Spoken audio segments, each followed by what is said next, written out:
Autre fait d'actualité, après les plaidoyers du président de l'Assemblée nationale, Christophe Mbosso, auprès de ses homologues africains sur la situation d'agression d'une partie du territoire congolais par le Rwanda sous le label du groupe terroriste M23, la présidente de l'Assemblée nationale de la République sud-africaine a fermement défendu la cause du Congo-Kinshasa tout en condamnant l'acte posé par le régime de Kigali. C'était au cours d'un colloque présidé par visioconférence par Christophe Mbosso. Des détails dans ce reportage.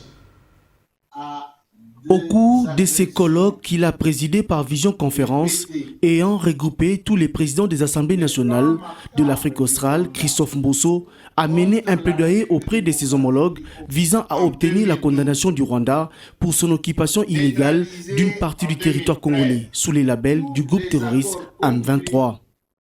Dans son discours, le speaker de la Chambre basse du Parlement congolais a dénoncé la violation de l'intangibilité des frontières de l'RDC par son voisin le Rwanda qui se comporte en rebelle vis-à-vis de tous ses pays voisins. Christophe Mbosso a exigé le retrait sans délai et sans condition des troupes rwandaises et leurs alliés du sol congolais.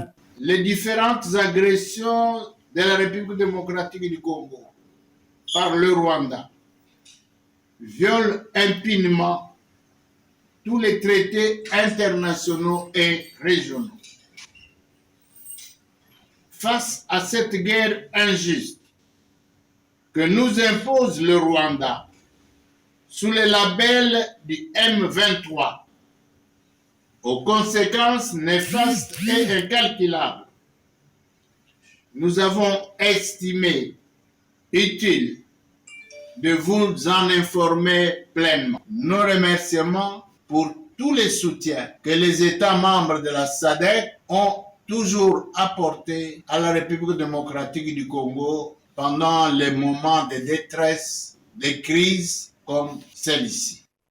De son côté, la speaker de l'Assemblée nationale de l'Afrique du Sud a affirmé qu'il est temps de réactiver la brigade d'intervention créée en 2013 par les chefs d'État et des gouvernements après la réception du rapport de l'RDC, surtout qu'il est admis que la présence de la MONUSCO n'aide pas à améliorer la situation dans l'est du Congo-Kinshasa. Pourquoi est-ce qu'un voisin pourrait se battre ainsi avec une autre nation pour ces minerais? On devrait être très franc sur cette question. On devrait dire les choses crûment, afin que le continent soit au courant des violations grossières et graves contre la RDC. Pour ces parlementaires africains, la brigade RSA, Malawi, Tanzanie doit passer la main à d'autres forces pour que tous les États participent à stabiliser l'est de la RDC.